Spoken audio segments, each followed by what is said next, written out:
this month's J&J Photo Art Marketing Cafe. I'm Joanne Hennig. I am one of the owners and curators for photoartpavilion.com. Hi, and I'm Jessica Lempin, founder and COO of Photo Art Pavilion, and I'm so happy you're able to make it today for our live presentation. So today's topic, or this month's topic, is harnessing the power of email marketing, growing a dedicated art photography fan base. Now, we all want to grow a fan base, right? So Joanne has some great steps ahead of us as to how to do so. Joanne, I think we should get to it. We got a lot to go over. A lot to go over. What I want to do today is, obviously the topic is harnessing email, the power of email marketing. What I'm going to do is break it down into some of the techniques that you could utilize to grow your email marketing list, your subscriber list, and then give you some tips and tricks a little bit more detailed. I know we've gone over them in the past, but a little bit more detailed on what you can do to really create an effective email marketing newsletter, things that an audience is more likely to be engaged with and stay engaged with you, to keep them to stay with you and not to be unsubscribing from you. So that's very important for you to understand. So we'll break it into two aspects, and then of course at the end we'll open it up to the Q&A, which is always quite engaging and fun.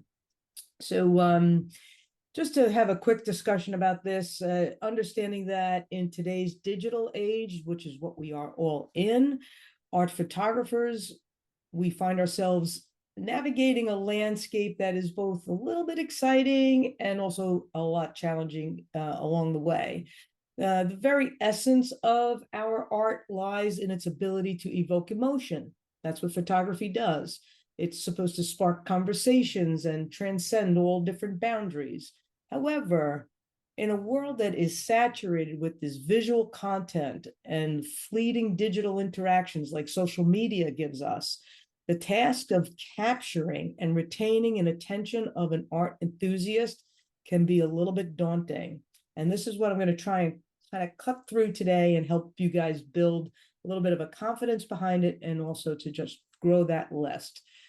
We want to take this journey of the art photography, which is deeply personal, and it's a pursuit of creative expression. And you also have a desire to communicate those unique perspectives that you hold here and get them out for others to kind of latch onto and stay connected with. Your artistic success is going to go beyond that creative process of creating those images. It extends to building that dedicated community of individuals who are going to resonate with your work, that are going to appreciate your artistic vision and eagerly anticipate your next creation. You want them always forward thinking when it comes to you as the artist. So the clear difference of promoting your art as noise versus a deeper connection is having an effective email marketing strategy. Email marketing is not just a mere tool. It's a canvas. If you look at it this way, the way you create your art images is the same way you want to create your email marketing. It's a canvas upon which you, the art photographer, can paint your story, your vision, and your inspiration. It's a strategic use of the email to communicate and engage with your target audience. In an era that is dominated by social media, where we've discussed this in the past. In fact, Jessica did a really great J&J Café on this in the past. Algorithms that the social media dictates what content the users on the other side see. Email marketing doesn't have algorithms that come into play. Email marketing emerges as the beacon of authenticity for you and a direct connection for you, the artist, to your audience. You can leverage email marketing, cut through the noise, and deliver your message to an engaged and receptive audience. So now, how do we go about building that email list for you to utilize month after month after month, week after week after week, depending on what your frequency is that you feel comfortable with? Building that email list is the foundation of an effective email marketing strategy. So let me lay out some strategic essentials for you, and then we'll go into a little bit how to take those email marketing lists and grow into something, a really strong newsletter for you. So the first thing you want to be able to do first thing to help you grow that list is to incorporate a sign up form, whether it be on your website or someplace else, where you allow the visitors to subscribe to your email list very easily. These links to your signups can be placed on your storefront at Photo Art Pavilion, on your landing pages elsewhere, embedded into your blog posts, and even put into ad campaigns. I know on my storefront on Photo Art Pavilion, I have a link there asking folks that come to my page to click on it and join my email list. I've gotten subscribers come through that way. That's something that you can easily do. If you need help with that, please reach out to us at Photo Art Pavilion. Another way to grow your email list is to pay attention when you're at physical events and exhibitions, especially, to be sure to collect email addresses along the way. As you're having conversations with other people that are engaged in the same format, whether it be an art exhibit or if you're just walking through a fair or they're walking through a craft fair where your art is displayed or other art is being displayed, it's very simple to ask people to grab onto those email addresses, have a sign-up sheet or a digital tablet where these attendees can subscribe to stay updated on your artwork. You could also try, this is a good one, I like this one the best, collaborating with galleries and or art shows that you're involved in. Art shows and galleries, you should be able to share and gather email addresses from interested parties that are attending those galleries and those exhibits. So if you're exhibiting, for example, in a specific gallery, I feel free to ask for the exhibit attendee list, the exhibit attendee email list. If you're exhibiting in a craft fair or an art show or an art fair, I think it's fair to walk around and find who's running the event and say, listen, I'd like to gather some more email addresses for my email list. I think it's fair game, and I think it's a great way to grow your email list. However, when you're doing this, make sure you're explicit, that you obtain explicit consent from your subscribers before you start sending out all kinds of emails. You don't want to be a spammer. On any sign-up sheet, you want to clearly communicate how often you'll be sending out emails and what type of content the subscribers can be expecting from you. You want to be also able to offer subscribers special discounts on your prints or other products. Incentives do help encourage immediate sign-ups. So again, if you're at an exhibit or at a craft fair where your artwork is on display, or if you're just walking around, I think it's perfectly okay to walk around with your sign-up sheet and say, hey, I'm Joanne Hennig, I'm an art photographer. Would you be interested in signing up for my newsletter where I offer XYZ, whatever that incentive might be? I'm giving away a free print. Would you be interested in signing up for my newsletter? These are ways to start engaging subscribers onto your list, and then after that, we'll be utilizing that list to send them out some really awesome emails. You want to be creative with your emails. You want to be able to offer subscribers content they can't find anywhere else, such as behind the scenes glimpses, early access to new artwork that you have, or exclusive art related articles. Yes, you can print other art related content and share that with your audience, but you want to make sure that you give credit where credit is due. So going back to the idea of walking around, if you're at an art fair or an exhibit, and soliciting those in attendance for their email addresses to become subscribers to your list, talk to them about how you share your behind the scenes processes with creating your art or other little sneak preview type of things where it might perk their interests up a little bit and get them more excited to want to be a part of your subscriber base. So you want to make sure that you give the incentive to the subscriber for them to come on board with you. Any sign-up form that you put forth should be visually appealing and kind of simple. You only want to ask for essential information. You don't need their complete history. Obviously, a name and an email address is very important. First name, last name, email address. if you can grab a phone number or a cell phone, that's always good, because some of the um, uh, customer CRM programs, they do allow you to send out text messages in bulk as well. But again, make sure that you're giving that information to a potential subscriber. You may even be able to use those text messages to say, new newsletter coming your way, check your email box, boom. And now that email then goes out directly to them. So it's always good to have first name, last name, email address, and if you can, grab their cell phone number. Now, of course, social media, I don't want to discount it. It is a valuable tool for driving email signups. How do we do that? Well, we're going to use different posts and stories to promote your email list and the benefits of being a subscriber. So you're going to possibly give a sneak peek of an exclusive new art series or something along those lines. And then have something like subscribe for more information, want to see more, anything that leads them down the path of becoming a subscriber. That's where the social media comes into play, as being something that can help bring new subscribers to your email list. Those types of social media posts encourage your followers to join your email community.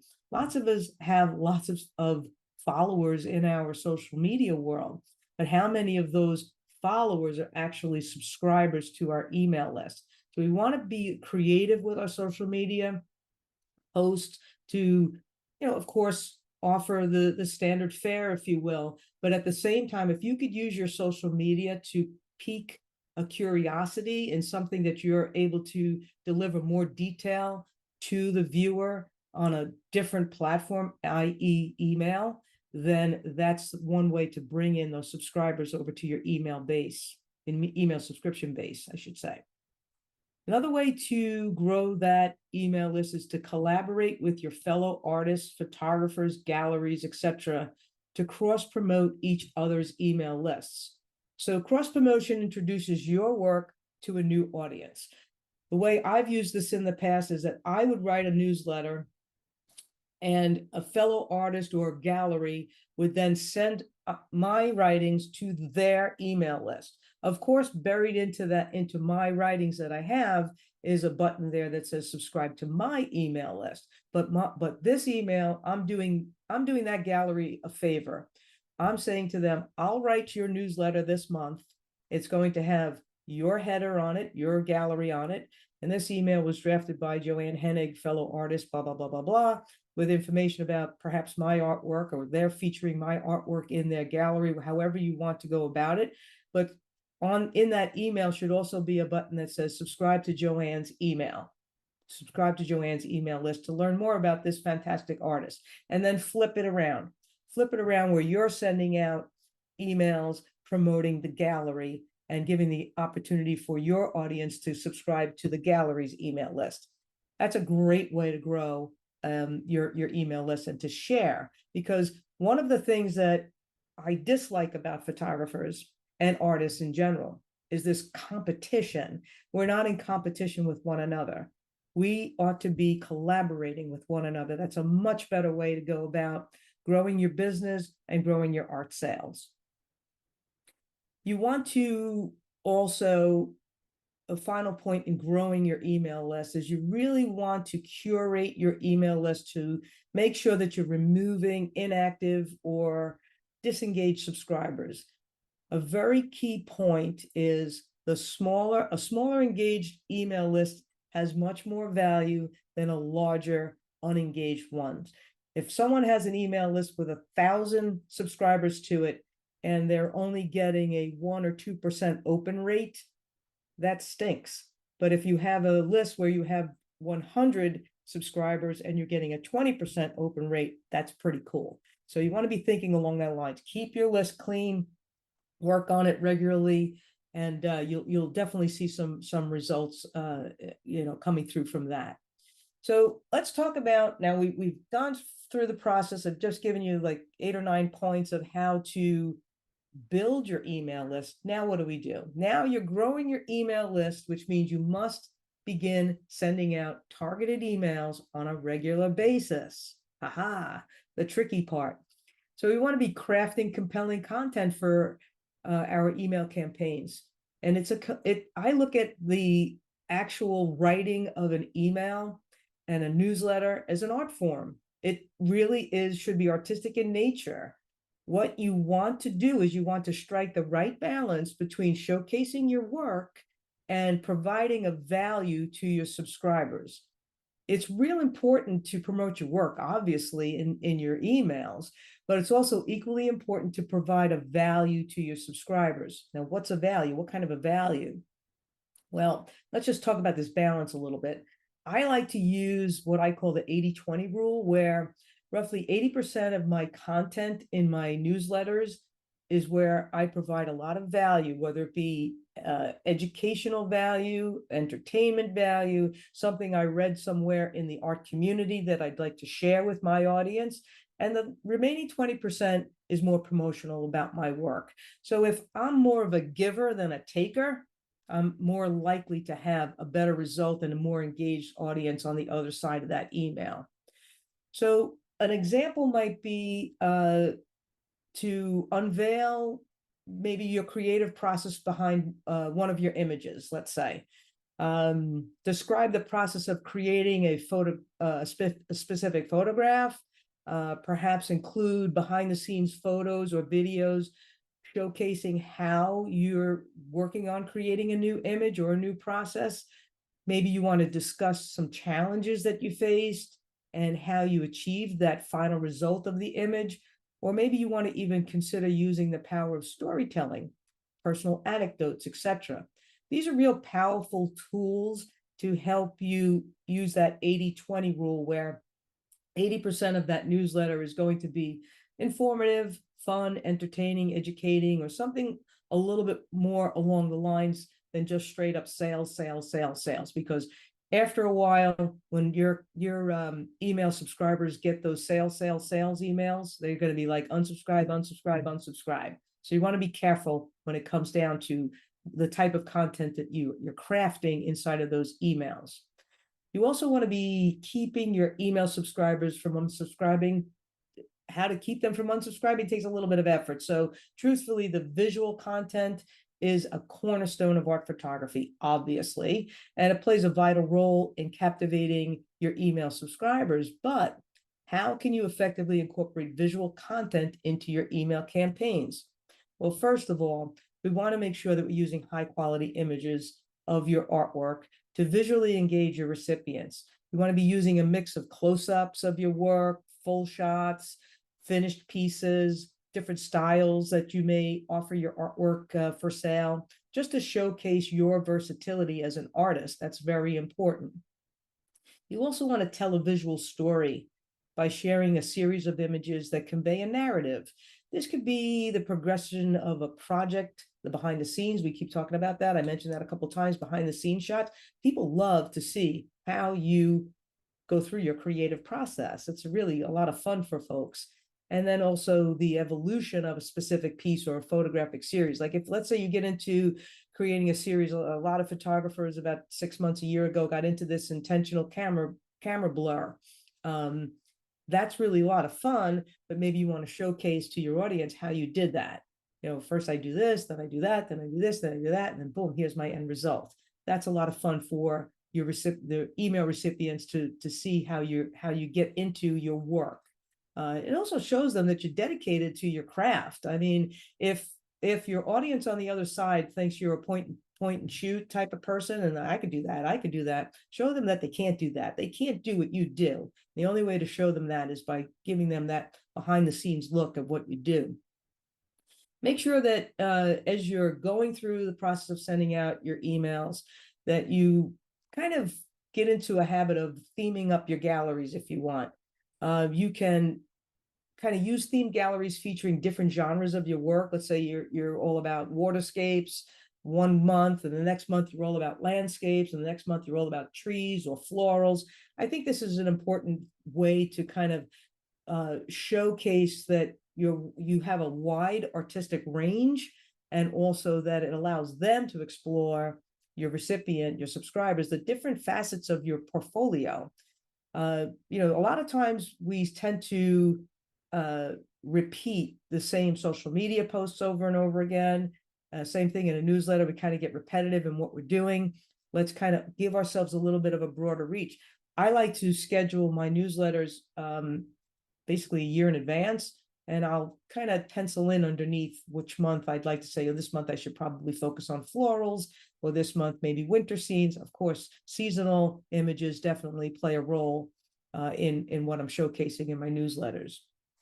Now, here's a very important thing when it comes to your emails. You want to be sure that you're adding captivating titles and detailed subscriptions to your images, wherever they reside. So here at Photo Art Pavilion, we've talked about this in the past. We want to have captivating titles on our images, and we also want to have detailed descriptions of our images.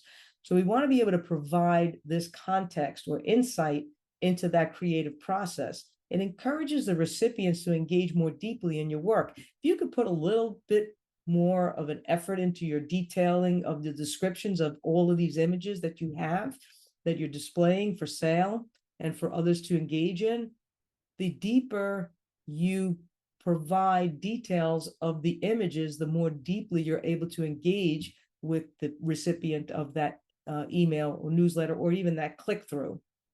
Okay, so if somebody's going to click through on a specific image that you're featuring in a newsletter, and they get over to where it's available in more detail, and they have a basic title like boat, and underneath it, taken in the Mediterranean, how exciting is that? It's not exciting at all. You want to have something really compelling for them to sink their teeth into. So keep that in mind as well when you're using sending out emails. Now, whatever email client you're using, make sure the email templates that you're using are responsive. I don't know if you know what that means, but I'll explain it to you. Basically, what that means is that the emails automatically adjust in size and layout based on the recipient's device that they're using to view it on. Now, most people walk around with the phones, right? They're checking emails on the phone. Now, if you have if you're sending out an email that's not in a responsive template, and they open it, the recipient opens up on a phone, they may not be able to even see it at all. It might blow out, it might be too tiny. So keep that in mind when you're sending out your emails. Make sure your email client, which is like MailChimp or Constant Contact or ActiveCampaign, they typically do have email templates that are responsive. So just keep that in the back of your head. Now, it's okay to optimize file sizes when you're sending out emails, where you're putting your images in your emails, because if you're putting a 25 meg image file size into an email, chances are it's not going to go out or even be able to be delivered to your recipient. So you want to be able to bring that file size down for use in email delivery, so that there's a balance where there's a great visual quality, and also you're able to get those fast loading times. It's really important, especially if you have email subscribers that are opening up their emails on their mobile phones. Okay. Now, alt text. Does anybody not know what alt text is? There's a possibility. I'll just simply explain to it. Alt text is ALT, alt text. It is a description of your images that's behind the image. So when an email loads, it will load with the image that'll come up, and then behind the image, there's what's called alt text.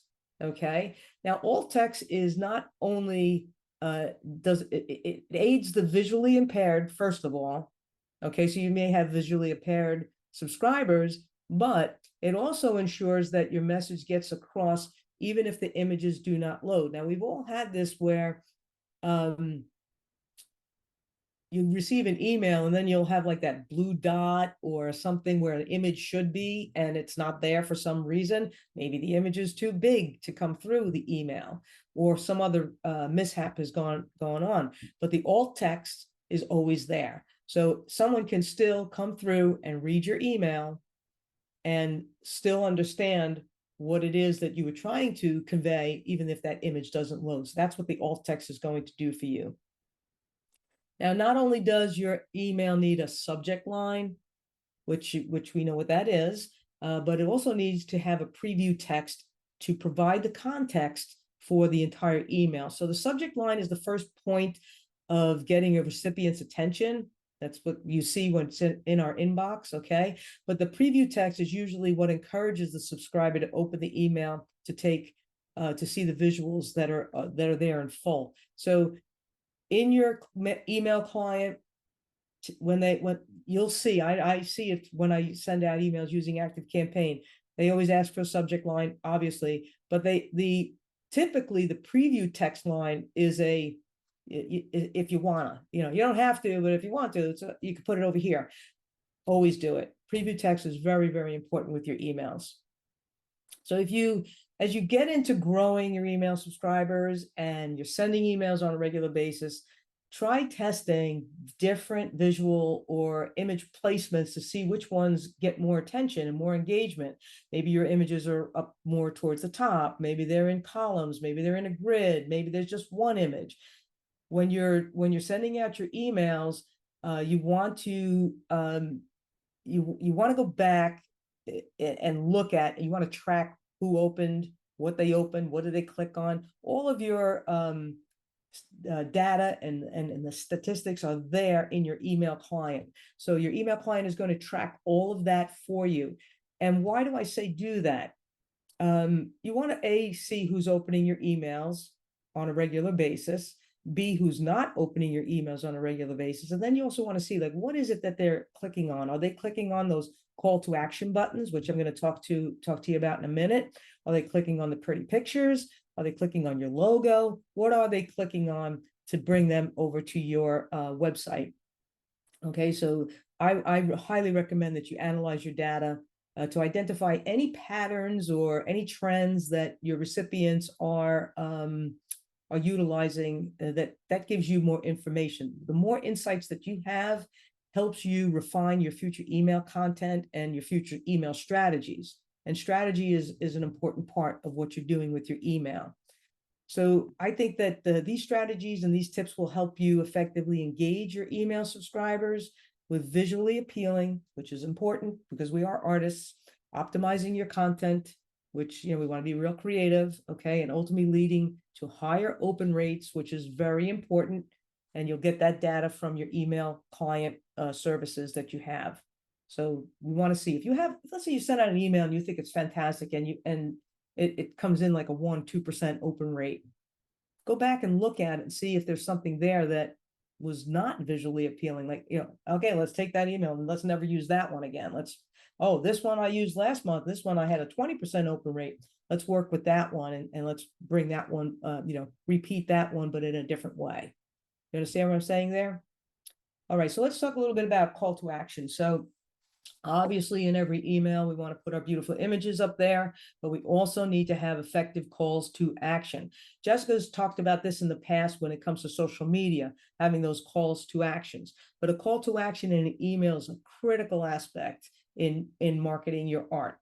So it's a guide. You want to be able to have your call to actions guide your email readers towards taking desired actions, your desired actions, whether it's engaging in your content, exploring your portfolio, or making a purchase. So you want to make your call to actions very clear and very specific. Subscribers should instantly understand what action you want them to take. You want to be using really powerful verbs like explore or discover, shop, join. I don't know, if you have a better word, use it. The call to actions should be clear and specific, and you want to make it very enticing for that subscriber to go boink and click on it and jump over to where you want them to go. You want to place your primary call to action prominent early in the beginning of the email, so it should be visible without the need for them to scroll to get to where that call to action button is. Some of you, I've seen emails, a lot of you put me on your email list, which I'm okay with. And I have to get all the way down to the bottom before I can click and find out where you want me to go. I recommend, just like on a website or on a web page or in a blog, you want that call to action to be relatively near the top, above the scroll line, I call that. Above that scroll line is where you're going to get more of an engagement. And you'll see that in your mail client data and stats. You'll see where they're clicking. Are they clicking on the first call to action button in the first paragraph or the one that's towards the bottom? Typically, it's going to be the one up top. Okay, so make sure your call to actions are visually distinct from the rest of the email content. We want to use a color or a button or something different than just text, right? So if I have a text that says click here, that could get lost in the sauce, right? But if I'm able to put a button there or something else that draws the reader in, where they can see that this is where they're supposed to click, then that's the right way to go at it. So whether it's exploring new artwork or accessing exclusive content, the value should be clear. Tie your call to action to the value the subscribers are looking for from you. Because remember, when they signed up on your to subscribe to your email list, you promised them value, right? You didn't just promise them lots of fancy words and pictures and things like that. You promised them value. So make sure you're putting that 80-20 rule in, like I said in the beginning, and you're giving that value very clear. And those call to actions buttons should help drive that value for them through that email newsletter. Make sure those call to actions are relevant to the content of the email. Don't be willy-nilly with them. If you're discussing a recent project, the call to action should lead to more information about that project, maybe over to an informative or more in-depth blog post about that project. So make sure that you're driving those call to actions to the specific place where you want them to be that's relevant to what the content of that email is all about. Create that sense of urgency or scarcity to encourage those immediate actions. Phrases like limited time offer, last few prints available. I don't know, come up with something fun on your own, but urgency, scarcity, those are really good phrases to utilize. And those terms like limited time offer, that could actually be a call to action button that may take them over to a blog post where you're offering a 20% discount. You got to keep them engaged, keep them moving forward in your process of how you want to interact with them. Make sure that those call to actions link directly to those relevant landing pages that you want them to go to, because if they don't, you're going to create a confused audience, and that's going to decrease the chance of a conversion and may also increase the chance of them unsubscribing from you, your newsletter. Okay. So as you go through the process of growing your email list, we're drafting the emails and we're sending out monthly newsletters, take a little more time, as I said a little bit earlier, to analyze your data. You want to get those, take a look at your open rates, your click-through rates. Make sure your email marketing is has repetitive elements in it, so that you outreach to those followers on a regular basis. If you're sending out one email every 6 months, your conversion rates are going to fall pretty quickly. Okay, so you want to make sure that you keep sending out emails on a regular basis. I don't even care if it's once every 6 weeks. But if the only time that you're sending out emails is holiday season, I think you're going to see your audience go, oh, yawn, and you're out. Okay, be engaged.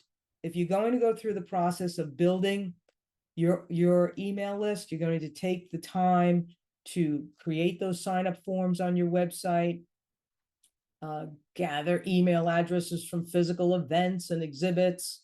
You're going to collaborate with galleries. Now you're still building that list. You've gotten consent from your subscribers. You've given them incentives to help encourage them to sign up immediately. You're giving them behind the scenes glimpses, showing them sneak peeks of your new art series and all of this fun stuff. You're collaborating with other artists and other galleries. And now you've got an email list that's really dynamic, and then you don't use it, or the only time you use it is when it's a sales season. I think that's a huge, huge, huge mistake. So just understand the value in email marketing is to really personally connect with your dedicated art photography fan base, and do it in a way where you're a giver not a seller, because the more you give, the more you're going to receive in return.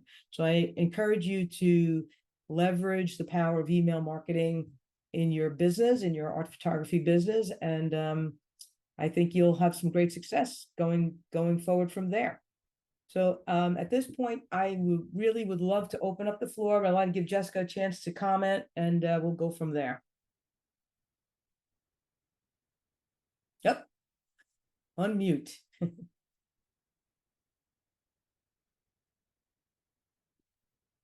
Sorry, I lost my mouse. Okay. Joanne, that was great. I don't know how I lost it, but I did. That was fantastic. So much information there to really take apart and dig in. And what I love is that, you know, you have the access of building out your email fan base, and now you have this group. And what are you going to do with that group? You kind of want to create like a private club or something. That's how I see it. So now you're giving them more content, you're giving them more behind the scenes, and you're giving them more view. So, you know, your story is what sets you apart and allows them to resonate with your art. So give them that extra advantage to being part of your world, right? Because now you're really narrowing it down. Social media is like, hey, everything lasts for a second, but now you have this audience in your hands. What do you want to do with them? How do you want to cultivate that? And Joanne gave so many great tips about growing that fan base, but now, you know, harness it. How do you want to speak to that group? How do you want to interact with them? Give them a name, you know, I don't know. It's kind of fun. But I love the private club. That's a great idea. Isn't that fun? Yeah. Yeah. I love that. You know, again, when you Yeah. create exclusivity for that audience, the more inclined they are to engage with you. That's a really great way to call that. Yeah, I like like that a lot.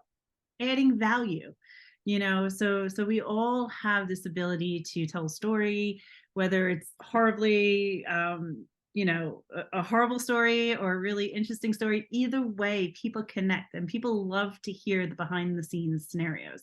So that's where you're going to put that information. So you can always have with social media, you know, you create your post, but it's very limiting, and it says, you know, join my email, or click here to sign up and get more details. And that's how you kind of pull them in. I also, and I know you mentioned about social media, using that to help harness or grow your fan base. And I just wanted to say, sometimes it doesn't hurt to boost a post. So let's say you put something out there that it's just a simple, hey, you know, I know you love my work. I tell more stories and get more involved on my email marketing or email list. And, you know, do you want to join? And from there, that post, I would say, if you were to boost that and share it or boost it to your actual audience, the people that follow you on the social media platform, this way, those people actually see your content, because, hey, social media is a little finicky where it doesn't always show your post to your fans. So boost it, get that that wanted to, and this way you can pull them in and really create that private club. Yeah, I love that. That's great. All right. Well, unless we have any other questions, I think we're going to call this a wrap. I'm sorry that it's taken us 45 minutes here today, but good one. we will post this to YouTube as we always do, and you could fast forward and scroll through and, you know, re-listen to elements of this that you'd like to at your own time. Okay. Well, for Photo Art Pavilion, I'm Joanne Hennig. Jessica Lempin. We're out of here. We'll see you next month. Thanks. Yes.